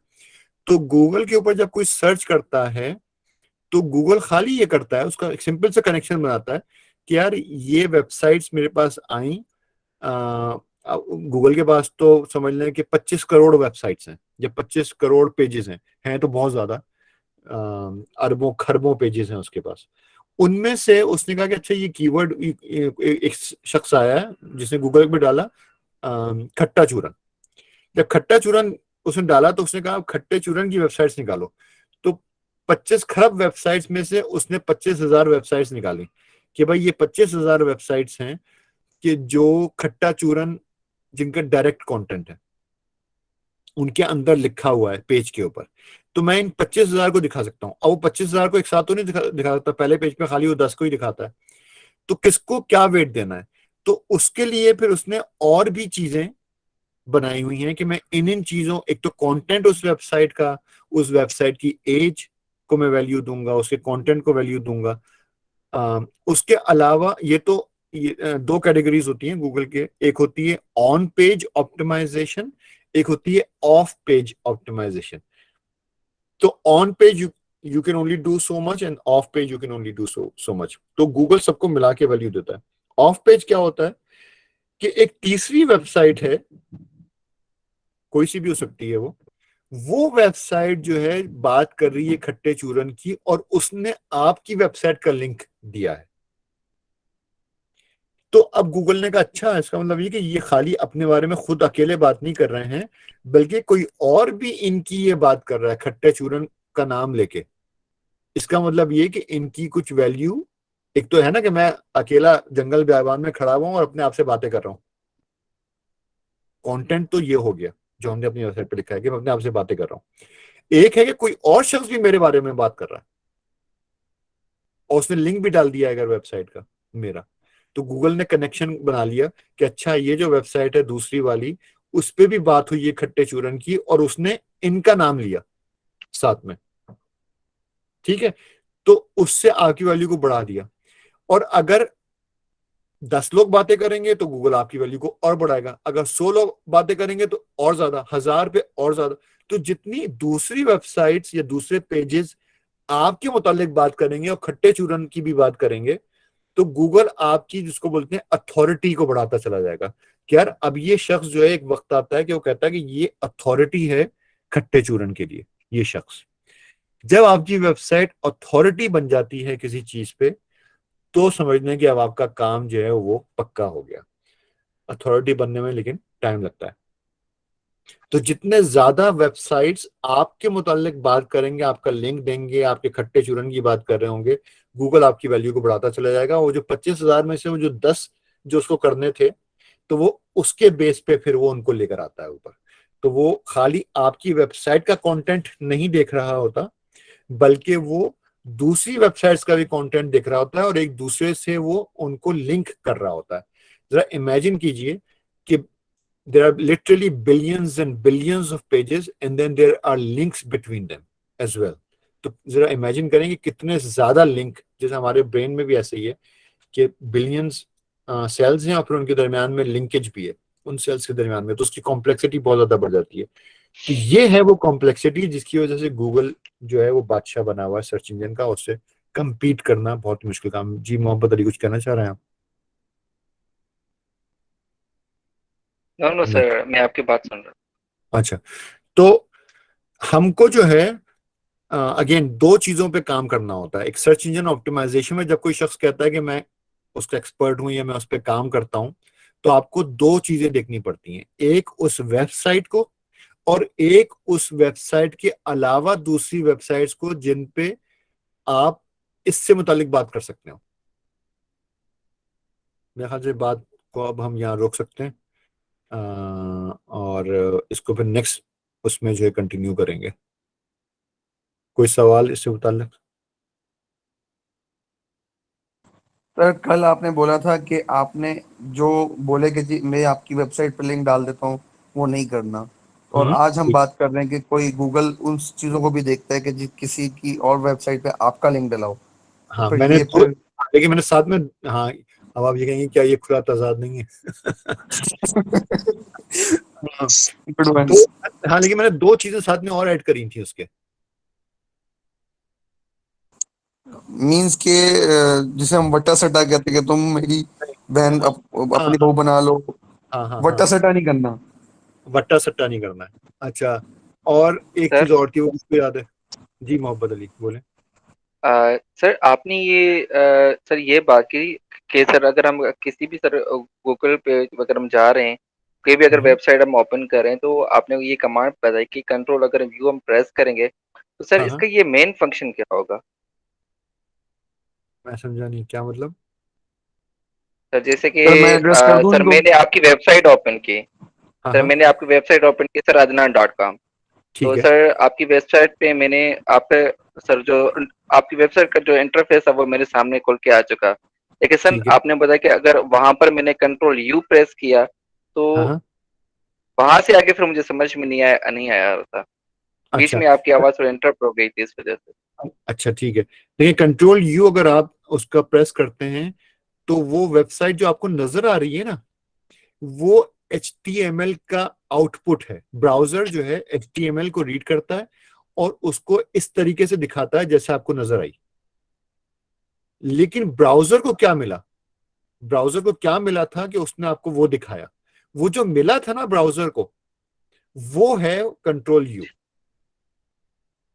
अच्छा, सही तो सही ब्राउजर सही। को कोई कोई डेटा मिला एक वेबसाइट पे, जब वो गया एक एड्रेस पे, तो उसके प्रोग्रामर ने जी एक जी। डेटा आउटपुट करा ब्राउजर को, और ब्राउजर ने वो आउटपुट लिया, वो जो HTML थी, और उसको दिखा दिया यूजर को। तो ब्राउजर को बेसिकली ये मिला था। अच्छा, ठीक है सर, बस अब क्लियर हो गया, अब समझ में आ गया। अच्छा, और अगेन मैं फिर बता दूं, प्रोग्रामिंग जो होती है, प्रोग्रामिंग खाली HTML आउटपुट करती है। आप ये जो देख रहे होते हो ये प्रोग्रामिंग नहीं होती, ये कोडिंग नहीं है, ये कोड का आउटपुट है, ये जो आपने कंट्रोल यू करा। और जी जी। ये तो हम एज अ प्रोग्रामर जो है, हमारा काम होता है HTML क्रिएट करना। कैसे क्रिएट करना है ये अरसलान अपनी किसी क्लास में आप लोग को बता सकते हैं। तो ये प्रोग्रामर जो है वो HTML क्रिएट करता है, ब्राउजर जो है उस HTML को लेता है और आपको दिखा देता है। खाली ब्राउजर का ये सर इसकी एक छोटी सी एग्जांपल अगर मैं दे सकूं यहाँ पे तो अलाउ करें। हाँ बोले। सर जैसे हम समोसे बना रहे हैं और एक होता है फ्रोजन आइटम्स, ठीक है। हम्म, आपकी जो कोडिंग्स है वो आपका रॉ मटेरियल होगा जिसमें आपके पट्टियां में समोसों की हाँ इंग्रेडिएंट्स आ गए, ये आपका हो गया हाँ कोडिंग। फिर आगे ठीक, बढ़ते हैं तो आपको फ्रोजन आइटम मिल रहा है लेकिन आप उसको खा नहीं सकते, वो आ गई आपकी HTML फाइल। और हाँ जो आउटपुट आपका वेबसाइट आ गई वो हमारे पास रेडीमेड, हम जिसको हम खा रहे हैं समोसा जो कि फ्राई हुए या हुए हैं, वो आप हाँ वो हाँ आपका ब्राउजर और ये वेबसाइट हो गई। हाँ, बिल्कुल ऐसा ही है, ऐसा ही है। अच्छी एग्जाम्पल थी। पता नहीं औरों को समझ में आई या नहीं आई। सर मुझे अच्छा समझ में आ गई, अब क्लियर हो सर आ गया। गए, सर आ गए। सर खाने पीने में ज्यादा समझ में आ जाती है सर। गुड, सही है। वैसे भी सर असल में अभी टाइम हो चुका है ना, इस वजह से खाना खाने का सर हाँ पाकिस्तान में तो बिल्कुल, यहाँ पे भी लंच का टाइम हो गया। अच्छा, और कोई सवाल अच्छा था अच्छा। आपका? थैंक यू सो जी मच, आपने आज इतना डिले कर दिया और सेशन को लेकिन नहीं नहीं, कंप्लीट किया। एक्चुअली मुझे तो कोई प्रॉब्लम नहीं है। मैंने आप लोगों से पहली क्लास में भी एक बात कही थी कि भाई मैं तो अपने बिजनेस पे भी इतना टाइम नहीं लगाता, इतना इन चीजों में लगाता हूँ, तो मुझे तो सर कोई आपकी प्रॉब्लम। मदर टंग पूछ सकता हूँ, मदर टंग क्या है? उर्दू है, उर्दू। अच्छा सही, सर ठीक। आज तो आपकी, सर आज तो पूरे अमेरिका में छुट्टी है, लेबर डे चल रहा है सर, माशाल्लाह सर। हाँ हाँ, आज तो छुट्टी है यहाँ पे बिल्कुल। मैं एक्चुअली जॉब नहीं करता, अपना बिजनेस करता हूँ, तो मुझे तो ऑनेस्टली कोई फर्क नहीं पड़ता छुट्टी है कि वीकेंड है कि वीकडे है। माशाल्लाह सर, ये तो बहुत अच्छी बात है सर सर। वहां पे भी 6 सितंबर मनाया जा रहा है क्या, यौम दिफा? जी हाँ, जी नहीं हाँ। नहीं, आज पता नहीं क्या है यहाँ, कुछ और है, लेबर डे शायद, या लेबर क्या? लेबर डे सर, 5 सितंबर लेबर डे। सर हाँ लेबर। लेबर तो सर 1 मई को नहीं होता लेबर डे? वो हमारा होता है, हाँ, वो यहाँ पे उनका नहीं होता होता, है। यहाँ पे डिफरेंट डेट में होता है। अच्छा, तो ठीक है, फिर हो गई सारी बातें।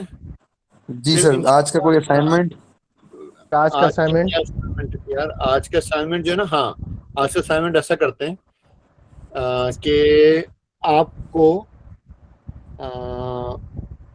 पेजेस पे जाइए मुख्तलिफ, उन पे आप सोर्स को देखें उसकी HTML को, और उसमें से 3 चीज़ों को ढूंढें, टाइटल को, डिस्क्रिप्शन को, और क्या था, कीवर्ड्स को, वर्ड्स।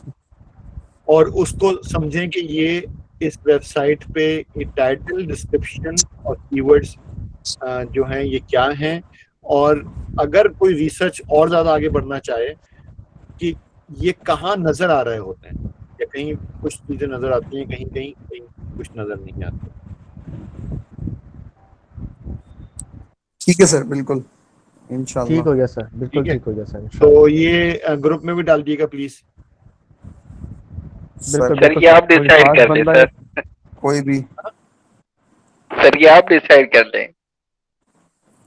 यार कौन डालता है ग्रुप में? सर कौन था वो जो आपने डिसाइड असाइन किया था बस जिनको? निम्रा खालिद कर दी थी सर तो बोलती असाइन किया नहीं। था ना। हाँ तो निम्रा आज भी आप कर दिएगा ये प्लीज। सर मैं कर दूंगी। ठीक है। या आखिर में बोलिए सर। ये अब मुझे कहना ना पड़े, अभी आप ही की जॉब हो गई है। अब ये हर क्लास के बाद जो है ना आप खुद ही डाल दिया करें। फंस गई निम्रा। हाँ वेरी फर्स्ट। ठीक है।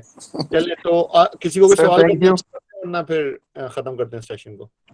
अपना ख्याल सर रखिएगा आपका सर। बहुत बहुत शुक्रिया सर, बहुत बहुत बहुत शुक्रिया। बहुत वेरी शुक्रिया sir. Interested class sir, very okay अल्लाह हाफिज़। ओके सर, अल्लाह हाफिज़। इंटरेस्टेड।